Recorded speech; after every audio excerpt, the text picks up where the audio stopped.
Welcome to AP tutors. तो इस video में हम लोग ट्रिग्नोमेट्री टेबल को याद करने का सबसे आसान तरीका देखेंगे, है ना। एक तो है कि सीधा आप रट्टा लगा लो, याद कर लो। एक है कि ट्रिक को समझ लेते हैं ताकि उससे आराम से जब भी वैल्यू बताना हो तो निकाल के बता दें आराम से, है ना। और फिर याद भी हो जाएगा। जब आपको ट्रिक पता होगा ना तो याद भी आप आराम से कर लोगे।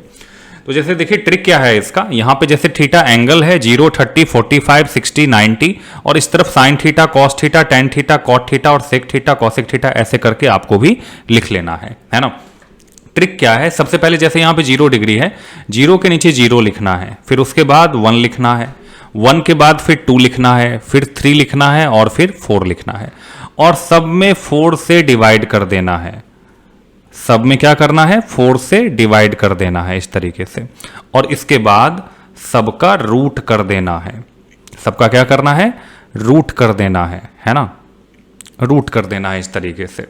अब समझते हैं, जैसे रूट अंडर 0/4, अगर रूट के अंदर 0/4 लिखा हुआ है, 0 में अगर आप 4 से डिवाइड करोगे तो 0 ही होगा और 0 का रूट ना 0 ही होता है।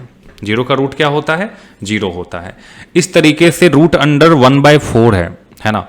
तो अगर रूट अंडर 1/4 है तो 1 का स्क्वायर रूट 1 ही होता है और 4 का स्क्वायर रूट क्या होता है, 2 होता है। चूंकि 2 का स्क्वायर करने पे 4 आता है, यानी कि जो रूट अंडर 1/4 है ना उसको आप 1/2 लिख सकते हो। फिर उसके बाद है 2/4। अगर 2/4 है आप कैंसिल करोगे तो ये क्या होगा, 1/2 होगा। और अगर 1/2 है, ऊपर 1 का रूट तो खैर 1 ही होता है और 2 चूंकि परफेक्ट स्क्वायर नंबर नहीं है तो उसको रूट में ही छोड़ देंगे। इसके बाद फिर आता है 3/4। ऊपर 3 है, नीचे 4 है, 3 का स्क्वायर रूट 3 ही रहने देंगे, रूट 3 ही रहने देंगे और 4 का स्क्वायर रूट क्या होता है, 2 होता है। चूंकि 2 का स्क्वायर करके 4 आता है। फिर जैसे 4/4 है रूट के अंदर, 4 से 4 को कैंसिल करेंगे तो रूट के अंदर 1 होगा और 1 का स्क्वायर रूट क्या होता है, 1 ही होता है ना। ये वैल्यूज हमें पता चल गए। सबसे पहले 0/4, 1/4, 2/4, 3/4, 4/4, ये बहुत आसान है याद करना, है ना। मतलब 0/4 रूट के अंदर जो है ना, इसका वैल्यू यहाँ पे हमने क्या निकाला है, 0 निकाला है।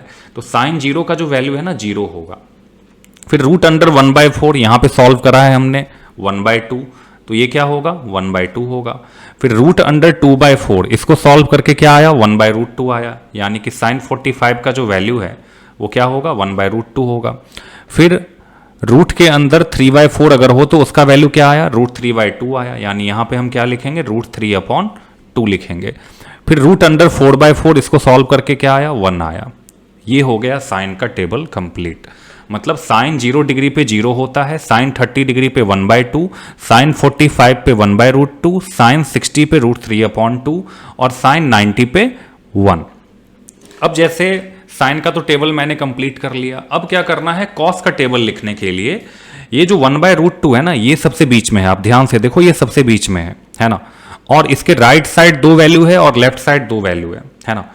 तो कॉस का लिखने के लिए साइन का जो सबसे लास्ट वाला वैल्यू है ना, कॉस में सबसे पहले लिखेंगे। यानी यहां पे 1 आ जाएगा, सबसे लास्ट में है तो सबसे पहले।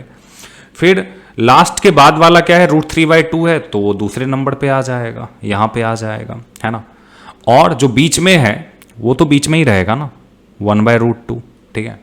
और साइन में जो सबसे पहले 0 आया है, कॉस में वो सबसे लास्ट में चला जाएगा, यहां पे आ जाएगा 0। और साइन में जो दूसरे नंबर पे 1/2 है वो 0 के इस तरफ आ जाएगा, है ना। यहां पे 1/2 आ जाएगा। मतलब ऑर्डर को उल्टा कर देना है। जैसे ये 0 से 1 था तो इसमें क्या करेंगे, 1 से 0 कर देंगे। मतलब ऑर्डर को सीधा उल्टा कर देना है। मतलब ये अगर इस डायरेक्शन में है तो ये आपका इस डायरेक्शन में होगा, बस ये याद रखना है। तो साइन और कॉस का कंप्लीट हो गया। बहुत आसान है ना। मजा आ रहा है। अगर अच्छा लग रहा है तो चैनल को सब्सक्राइब कर लें, वीडियो को जितना ज्यादा हो सके शेयर करें ताकि और भी लोगों को इससे प्रॉफिट हो। अब आते हैं टेन थीटा पे। देखो टेन थीटा के लिए ना आपको ये याद रखना पड़ेगा, कुछ तो याद रखना पड़ेगा ना। टेन थीटा होता है sine theta upon cos theta. जब आप साइन थीटा में कॉस थीटा से डिवाइड करते हो तब मिलता है टेन थीटा। तब क्या मिलता है, टेन थीटा। तो जैसे देखिए पहले साइन है, उसके नीचे कॉस है, उसके नीचे टेन है। तो साइन 0 का वैल्यू 0 है, कॉस 0 का वैल्यू 1 है। तो 0 में जब आप 1 से डिवाइड करोगे, 0 में जब आप किसी भी नंबर से डिवाइड करते हो ना तो 0 ही होता है। तो 0/1 करेंगे तो 0 ही होगा। मतलब tan 0 का वैल्यू क्या होना चाहिए, 0 होना चाहिए, ठीक है। फिर उसके बाद आता है साइन थीटा का वैल्यू 1/2 और उसके नीचे है √3/2। जब आप 1/2 में √3/2 से भाग दोगे, डिवाइड करोगे, तो 2 से 2 कैंसिल होकर के ये आएगा 1/√3। और भाग देना आप लोगों को डिवाइड करना आना चाहिए। फिर साइन 45 का वैल्यू 1/√2 और कॉस 45 का भी वैल्यू क्या है, 1/√2 है। जब आप 1/√2 में 1/√2 से डिवाइड करोगे, जब आप सेम नंबर में सेम नंबर से डिवाइड करते हो ना, जैसे मान लो कोई नंबर x है और उसी में x से डिवाइड कर दो तो 1 ही होगा। तो 1/√2 में 1/√2 से डिवाइड करेंगे तो क्या होगा, 1 होगा। उसके बाद साइन 60 का वैल्यू है √3/2, उसके नीचे है 1/2।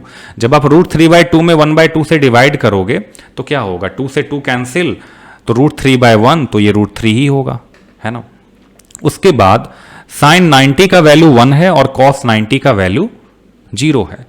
तो इसका मतलब है हमें 1/0 करना पड़ेगा। बहुत बच्चे ना इसमें कंफ्यूज हो जाते हैं कि 1 में 0 से डिवाइड करके 0 होता है, ऐसा नहीं है। दुनिया के किसी भी नंबर में जब आप 0 से डिवाइड करते हो ना, तो वो नॉट डिफाइंड होता है। क्या होता है, नॉट डिफाइंड। तो यहां पे क्या लिख देंगे, ND लिख देंगे, मतलब नॉट डिफाइंड। कहीं कहीं ना आपको ऐसा भी लिखा हुआ मिलेगा, इसका मतलब इन्फिनिटी होता है, एक तरीके से नॉट डिफाइंड आप कह सकते हो, है ना। तो ND भी लिखा हुआ मिलेगा, नॉट डिफाइंड, और ऐसा सिंबल भी मिल जाए तो कंफ्यूज नहीं होना है, ठीक है ना। अब आते हैं कॉट पे। इसके बाद ना सारा खेल आसान है, बहुत आराम से आप वैल्यू बता दोगे। बस आपको कुछ बातों का ध्यान रखना है। किन बातों का ध्यान रखना है समझते हैं, है ना। आपको ये याद रखना पड़ेगा कि साइन का उल्टा होता है कॉसेक, यानी साइन का रेसिप्रोकल होता है कॉसेक। ये याद रखना पड़ेगा, है ना, कि साइन का रेसिप्रोकल होता है कॉसेक। क्या होता है, कॉसेक। फिर टैन का रेसिप्रोकल होता है कॉट। क्या होता है, कॉट।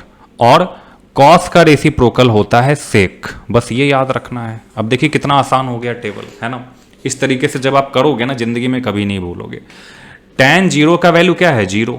और 0 का जब उल्टा करोगे ना, 0 का जब आप उल्टा करोगे, 0 के नीचे मान लो कोई नंबर है, 1 ही मान लो, होने के लिए कोई भी नंबर हो सकता है। इसका जब उल्टा करोगे तो 1/0, और 1/0 क्या होता है, नॉट डिफाइंड होता है।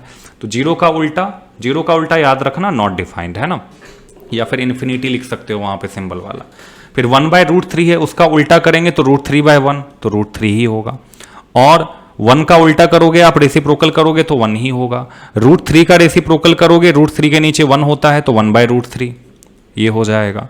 और जैसे 0 का रेसिप्रोकल होता है नॉट डिफाइंड का रेसिप्रोकल करोगे तो क्या होगा, 0 होगा। एक तो आप टैन कॉट में ये कर सकते हो, एक चीज आप ये भी कर सकते हो, जैसे टैन में जो शुरू में आया ना, कॉट में वो लास्ट में आएगा। देखो टैन 0 का वैल्यू 0, तो कॉट 90 का वैल्यू 0 होगा। मतलब इस तरीके से भी आप याद रख सकते हो, ये इस डायरेक्शन में तो ये इस डायरेक्शन में, ऐसे याद रख सकते हो आप, है ना। तो ये दोनों तरीका, एक तो रेसिप्रोकल कर दो या फिर इस तरीके से। फिर यहां पे आता है सेक। सेक के लिए क्या करेंगे ना, कॉस का उल्टा कर देंगे। जैसे कॉस 0 का वैल्यू यहां पे 1 है और 1 का रेसिप्रोकल करेंगे तो क्या होगा, 1 ही होगा। मतलब सेक 0 का भी वैल्यू 1 होगा। अब कॉस 30 डिग्री यहां पे क्या है, √3/2 है, इसका उल्टा करेंगे तो क्या होगा, 2/√3। जो नीचे है वो ऊपर, जो ऊपर है वो नीचे। अब cos 45 का वैल्यू 1/√2, उसका रेसिप्रोकल करेंगे तो √2/1। 1 नीचे लिखते नहीं है, समझो आप। जैसे कहीं पे 5/1 है तो उसको 5 ही लिखेंगे ना, ऐसे √2/1 होगा तो उसको क्या लिखेंगे, √2 ही लिखेंगे, तो √2 होगा। फिर cos 60 का वैल्यू 1/2 है, रेसिप्रोकल करेंगे तो 2/1, तो 2 ही लिखा जाएगा, है ना। फिर cos 90 का वैल्यू 0 है और 0 का रेसिप्रोकल याद रखना नॉट डिफाइंड होता है, तो यहां पे ND या फिर ऐसा वाला सिंबल लिख देंगे। कॉसेक की बात करते हैं। कॉसेक के लिए सिंपली क्या करना है, साइन का उल्टा कर देना है, ये पूरा याद रखोगे आप।